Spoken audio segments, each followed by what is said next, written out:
Let go of me. What are you doing? You are not leaving this room. Get your hands off him immediately. The sound split the air like a crack in stone. For one heartbeat, no one moved. The ballroom, the size of a cathedral, lined with gold trim and polished marble, seemed to stop breathing. Chandeliers glimmered above like frozen lightning. Beneath them, the billionaire groom, tall and sharp in his tuxedo, stood with his right hand still raised. His mother, dressed in silver, touched her cheek in disbelief. A champagne glass slipped from someone's hand. It fell, spun across the floor, and rolled to a stop. It didn't shatter. It just lay there, trembling, a single drop of gold liquid sliding down its rim. The sound of that glass moving through silence would echo longer than the slap itself. The wedding had been planned for perfection. Every table was arranged by status. Every camera angle approved. The CEO's name glowed on invitations embossed in silver foil. The bride's gown shimmered like an advertisement for purity. The whole event was meant to look like power softened by love. A man who had built empires now building a home. But perfection has edges, and under the white lights, even the smallest flaw cuts deep. His mother, who had once cleaned hotel rooms to pay his school fees, reached up to fix his boutonniere. Her fingers brushed his collar. It was a gesture born from care, not control. But the man who had spent a lifetime turning every touch into a transaction recoiled. Then he struck. The slap was not just a sound, it was a statement. Power correcting weakness, image correcting truth. And yet, the silence that followed became heavier than any apology could lift. No one knew what to do. The orchestra froze mid-note. Guests dressed in designer calm looked to one another for instruction, unsure whether to gasp or smile. Cameras from glossy magazines kept rolling. The PR team near the back whispered into headsets, damage control in real time. The bride blinked twice, then forced her lips back into the shape of joy. A choreographed life doesn't allow for breaks. She took her husband's arm. "Smile," she whispered, but her voice shook like glass under pressure. His mother stayed standing. Her hand still hovered near her face, but her back straightened. The silver fabric of her dress caught the chandelier's light and threw it back like armor. For the first time, she looked at her son, not as the man he had become, but as the boy she had raised. Small, frightened, and endlessly reaching for control. He turned away from her, pretending to fix his cufflink, pretending this moment had not destroyed his brand of perfection. The guests pretended too. Pretending was easier. The band started again on command, their instruments shaking. The choir's voices rose, beautiful and wrong. Waiters stepped forward to refill glasses, as if service could erase sin. But in the corner, near the spilled champagne, a young waitress stood frozen. Her tray tilted slightly, catching the light. She had seen the whole thing, every angle, every silence. She watched the mother sit down slowly, her dignity intact but her heart visible to anyone brave enough to look. The waitress looked around. Nobody else did. The CEO gave a nod to his staff, his jaw set like marble. He believed he had regained control. He believed the world would move on, but control is fragile. The champagne glass on the floor gleamed under the light, unbroken, unforgotten. Somewhere deep inside that silence, something had begun to shift. It was not in him, not yet, but in the room itself, in the eyes of the few who could still feel shame. And when the waitress finally stepped forward to pick up the glass, she saw her reflection in its curve and whispered, so softly no one heard, "Some things shouldn't be cleaned up." The music swelled. The cameras kept rolling. The world would see soon enough. The story of the slap should have ended in that ballroom. It didn't. By morning, the wedding of Elliot Vance, tech magnate and media favorite, had become a headline. Love meets legacy. Innovation marries elegance. The photos told a fairy tale. None showed the truth. The cameras had caught it, but the network would not release it. Yet, the image of power had too many shareholders to protect. The estate itself was a monument to design. Marble paths, glass walls, light bouncing off a lake made to look natural. Drones hovered like quiet angels, recording from every angle. A team of stylists moved like clockwork, ensuring that sweat, dust, or grief never reached a lens. Every smile was scheduled, every emotion rehearsed. Elliot had built his company, Vance Global, on control. Data, image, message. Nothing escaped his algorithms. The wedding was no different. A live broadcast was planned. The guest list included investors, senators, actors with brand deals. Each had a role in the stage version of perfection. Then came the fracture. One unplanned motion, one raised hand. The moment replayed in whispers that spread faster than applause. By afternoon, PR teams were already rewriting the story. Minor misunderstanding, they said in soft tones. Family tension, they hinted. Spin was a reflex, not a lie. They emailed editors, called journalists, edited footage frame by frame. Every angle that showed the mother's face too clearly was trimmed out. Still, the rumor leaked. A server from the ballroom had posted something vague. Power doesn't hide forever. Within hours, reporters were on it. In conference rooms lit by blue screens, publicists debated moral vocabulary. What word sounded less cruel than hit? Elliot's assistant stood guard outside his penthouse suite. Inside, he faced his reflection the way one faces a rival. He practiced his apology, short, clean, detached. His lawyer nodded, his stylist powdered away the trace of shame. Stay composed, they said. Own the narrative. But image repair is not the same as truth. Behind the scenes, silence spread through the guest list. No one wanted to be the one who saw and did nothing, yet every one of them had. The video was still hidden, but memory worked faster than files. A photographer, shaken, described the sound to a friend. It wasn't loud, it was final. A reporter called it the sound of power correcting itself. Another said it was the sound of everything cracking. Inside the PR office, the team drafted statements, each more sanitized than the last. Words like incident, private matter, deeply regretted floated across screens. None mentioned the mother's steady posture, or the waitress who had seen and not looked away. None mentioned the guests whose silence had become part of the violence. When Elliot finally appeared in public, flanked by bodyguards and soft lighting, he smiled as if he were still the hero of the story. He waved, spoke of love, and promised understanding. Cameras flashed. The illusion bent, but it did not break, yet. Back in the ballroom, hours after the guests had gone, a janitor finished sweeping glitter and broken confetti. He found the champagne glass still lying on the marble floor, unbroken, waiting. He picked it up carefully and placed it on the nearest table, upright. The image lingered, a glass that survived a storm of money and lies. Outside, reporters still gathered near the gates, asking questions the PR team wouldn't answer. They spoke of optics, control, and reputation. But in private, they knew what the world would see once truth leaked. Power had a reflection, and it was starting to crack. The napkin was still in her hand when the world went silent. Amira Daniels stood near the back wall of the ballroom, her uniform pressed, her tray balanced with precision. The moment the slap echoed through marble, she froze, but her eyes stayed open. While others looked away, pretending to adjust cufflinks or check their phones, Amira kept watching. She had been taught that silence was a kind of sin. Her mother, a night shift nurse, had once said, "You don't turn your head from pain, baby. You turn toward it." Her father, a preacher in a small brick church on the south side, had taught her that truth wasn't polite, it was necessary. Those lessons lived in her bones, quiet but solid. Now in this golden room full of noise disguised as grace, she could feel those lessons rising again. She had worked weddings before, hundreds of them. She'd learned how to smile just enough, how to stay invisible but aware. Power had a smell, perfume, money, fear. But this event felt different from the start. The guests spoke in rehearsed tones. The bride's laugh didn't reach her eyes. And the groom, Elliot Vance, the billionaire everyone admired, carried tension like a secret. When he struck his mother, the illusion shattered.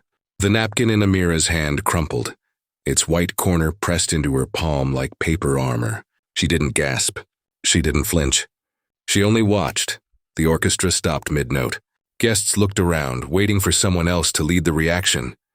But no one did. Some lowered their eyes. Some whispered excuses. The air filled with the sound of comfort trying to rewrite truth. Amira saw the mother steady herself, silver dress glinting under cold lights. No security guard helped. No family member intervened. The CEO's team began moving quickly. PR people whispering, photographers lowering cameras. Order restored by fear. Amira's heart beat fast, but not from fear. From knowing she was witnessing something that would not be covered by headlines or hashtags. It would be buried under contracts and silence unless someone remembered it right. Her tray trembled slightly. A guest took a glass from it without meeting her eyes, mumbling, "Unfortunate moment." Another whispered, "Best not to talk." She nodded, but only outwardly. Inside, her mind was recording every detail. The light on marble, the mother's shaking hand, the exact word the son said, "Not now." When cleanup began, she was still there. The choir had stopped singing. The last of the guests were ushered out with careful smiles. The staff moved fast, wiping tables, folding linens, hiding evidence. Amira found herself standing over the same champagne glass that had spun and fallen. It lay near her shoe, unbroken. She knelt and picked it up. In the glass, she saw her own reflection, small, clear, and steady. She folded her napkin carefully around its stem, as if protecting something fragile that still had meaning. She knew what she had seen, and she knew that silence made you part of the story you denied. As she placed the glass on a tray, she whispered the truth to herself, a quiet vow between breaths. "I saw it. I won't pretend I didn't." The napkin, once white and soft, now carried a faint mark from her palm, proof of the moment she decided to stand in a room where everyone else chose to disappear. He learned early that love was something you earned by performance. Elliot Vance was not born into wealth. He was built for it. His father, Victor Vance, was a man who saw empire as salvation. To him, the world divided cleanly between those who built and those who begged. The family's small house in Chicago felt more like a training ground than a home. The air smelled of burnt coffee and ambition. His mother, Ruth, believed in gentler things. Books, kindness, Sunday dinners that never started until everyone was seated. She worked 2 jobs to keep food on the table while her husband turned ideas into slogans and slogans into a company. Ruth would come home with sore feet and still ask Elliot about his day. Victor would come home and ask only for results. By age 12, Elliot could read financial reports better than bedtime stories. His father taught him the language of control, leverage, competition, scale.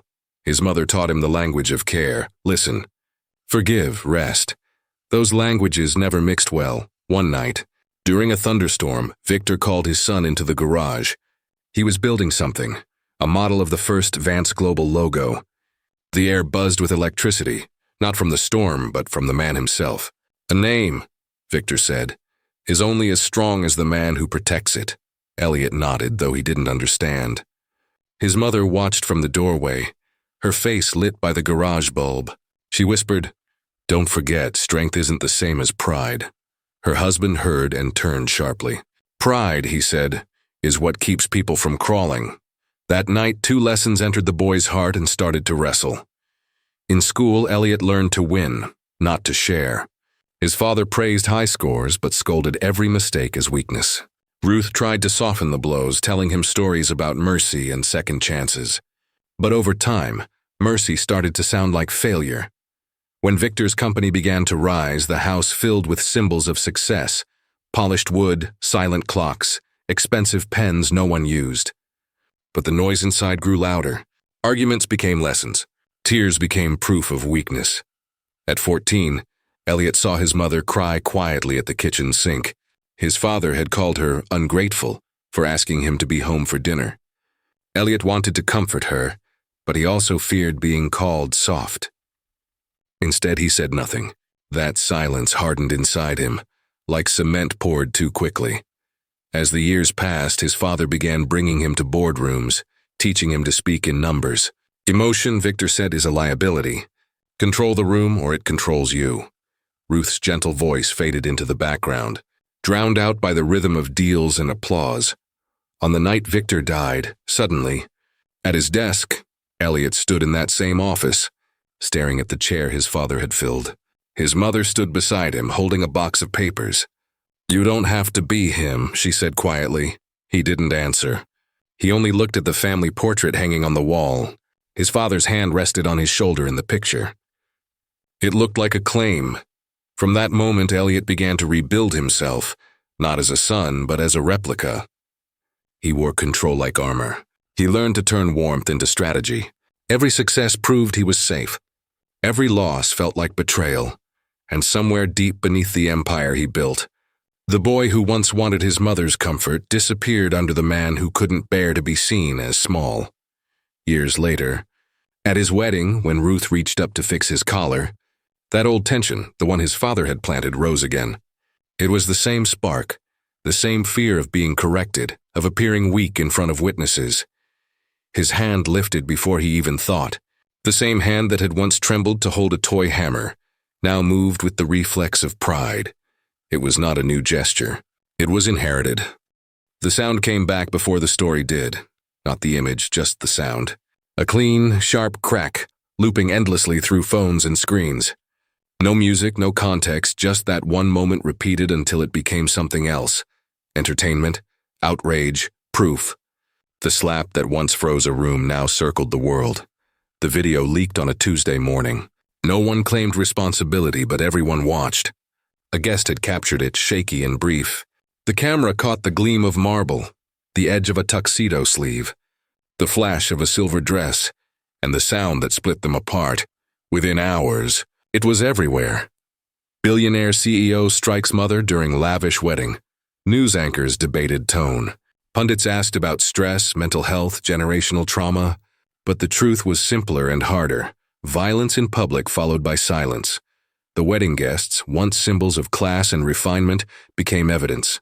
Their still faces, their polite hands frozen mid-applause, replayed as moral failure. The video's caption didn't need words. The silence said everything. Online, the world divided. Some defended him. He's under pressure. We don't know the full story. Others demanded punishment, boycotts, resignations. The slap became a mirror people couldn't agree on. In an office high above the city, Elliot Vance watched the footage for the first time. The sound filled the glass room. It wasn't loud, but it was final. He stared at the reflection in the window. His own image doubled by city lights. Behind him, his PR team whispered damage control strategies like surgeons operating on reputation.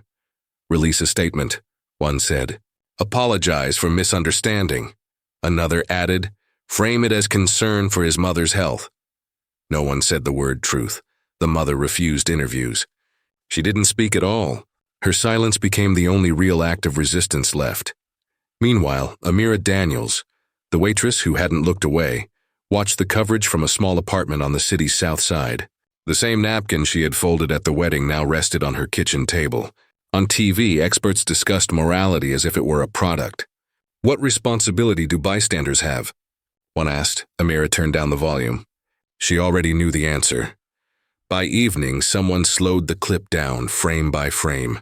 The internet froze the instant of impact, zoomed in, dissected every motion. The hand, the flinch, the mother's face, the champagne glass trembling on the edge of the table.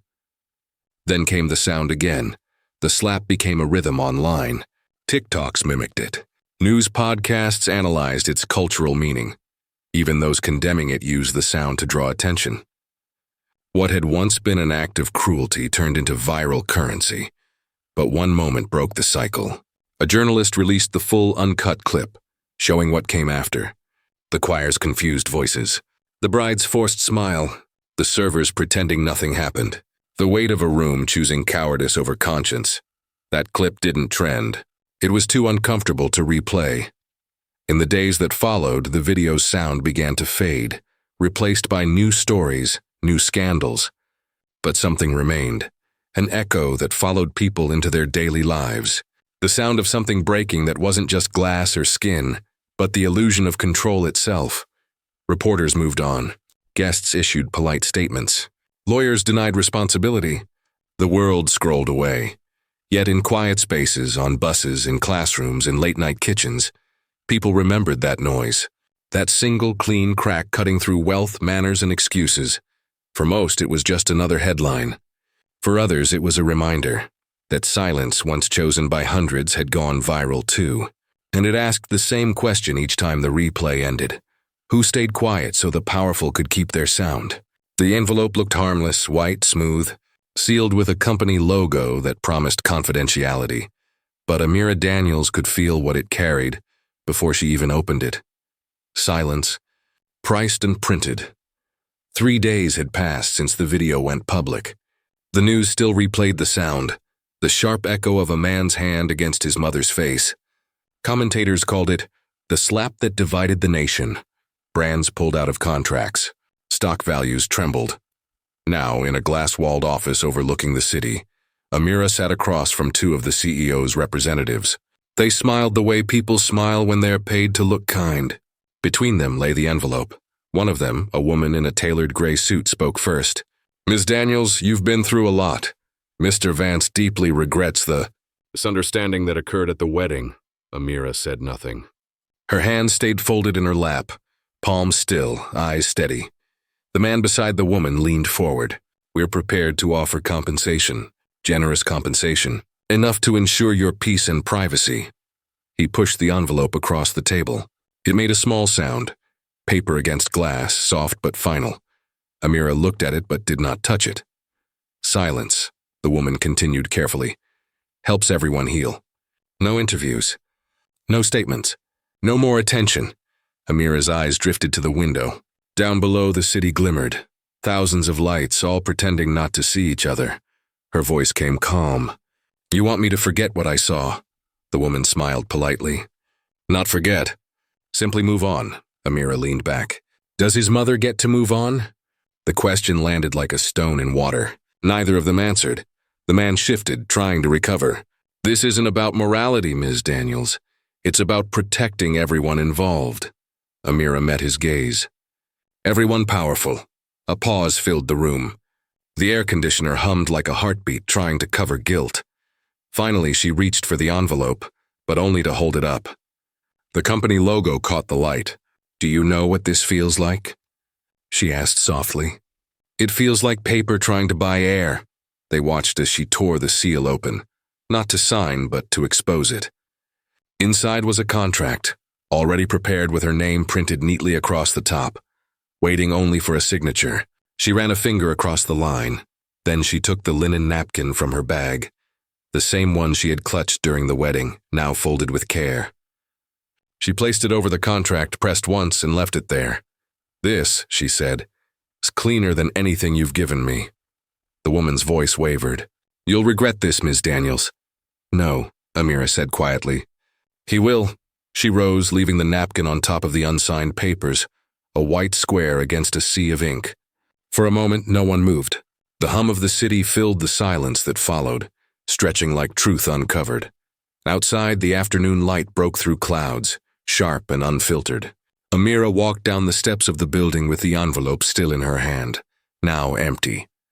A breeze lifted the edges, scattering loose pages into the street. People stepped around them without noticing. Just like at the wedding, she kept walking, eyes forward, posture straight. Behind her, glass towers reflected a world obsessed with image. Ahead of her, there was nothing to hide behind. The napkin remained on the table upstairs, unmarked, unsold and spotless. And somewhere inside the walls of power, a machine built on silence began, quietly, to come undone. It began with rain that refused to stop. Sheets of water blurred the marble steps of Vance Tower, the same building where Amira Daniels had refused silence. Now, hundreds stood outside, umbrellas blooming like dark flowers. Reporters, employees, and strangers pressed forward toward the entrance, waiting for a man who had once seemed untouchable. And above them, behind the glass doors, Elliot Vance stood frozen, his reflection split by raindrops sliding down the pane. For days, the story had grown beyond his control. The leaked video, the hush money scandal, the silence of his company, all had turned into something larger, a moral storm. Every channel repeated the image of his raised hand. Every article carried the headline, "The Hand That Built an Empire." But now the public demanded something his lawyers couldn't write: an apology. Amira had been asked to attend the press conference. She hadn't wanted the cameras, but Ruth Vance, the mother, had called her personally. Her voice had been tired but steady. If he's ever going to face what he's done, someone needs to tell the truth. You saw it first, so Amira stood near the podium under a gray sky that seemed to hold its breath. Her uniform was gone. A simple black coat. In her hand, the same linen napkin, clean and folded.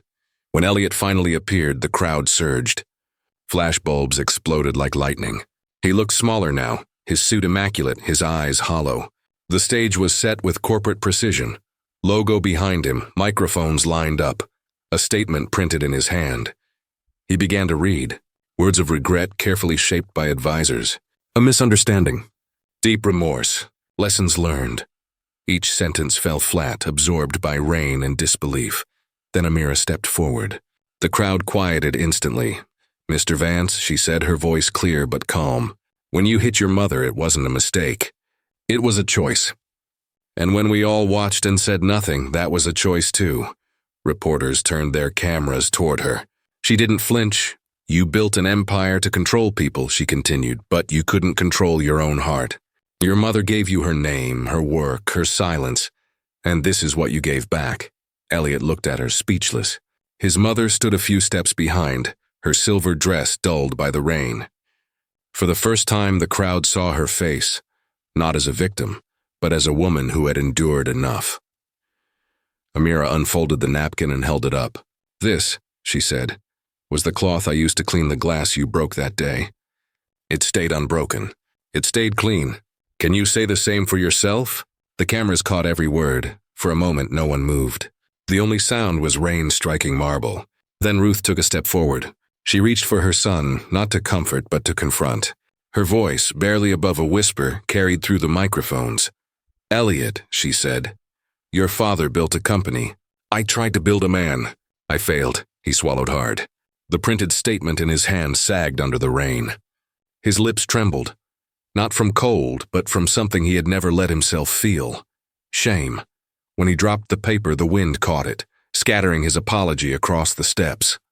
He turned toward his mother, his voice breaking through the storm.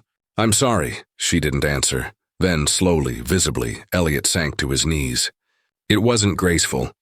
His suit darkened under the rain, his posture unguarded. The cameras zoomed in, but for once he didn't pose. He looked at his mother's feet, then at Amira, standing unshaken before him. "Not for the cameras," she said quietly. "Mean it?" He nodded once, eyes lowered, the rain washing down his face like something trying to begin again. Silence spread through the crowd. The city noise softened. No music, no applause, just the quiet weight of consequence. Amira stepped back, folding the napkin once more. "Now," she said, "you can start to stand as someone different." Ruth reached down, her hand trembling slightly, and rested it on her son's shoulder, not to raise him yet, but to remind him what he had forgotten, that strength was not dominance, but dignity. When the cameras clicked again, they didn't capture a scandal. They captured a reckoning. A man stripped of power, a mother regaining her voice, and a waitress holding the truth steady in her hands. And above them all, the rain kept falling, not to drown, but to cleanse. The morning after the storm was quiet enough to hear the city breathe again. Rainwater still streaked down the glass of Vance Tower, catching the early sunlight like lines of forgiveness written across the skyline.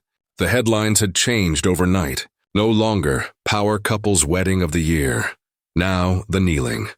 But inside, beyond the noise and the spin, the story was already moving somewhere smaller and truer. Amira Daniels woke before dawn. The world outside her window glowed faintly gold, washed clean.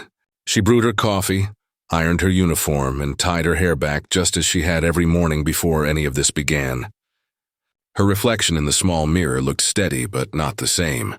On her kitchen table sat the linen napkin, washed, pressed, folded once, perfectly square. She ran her fingers across it like a page she had memorized.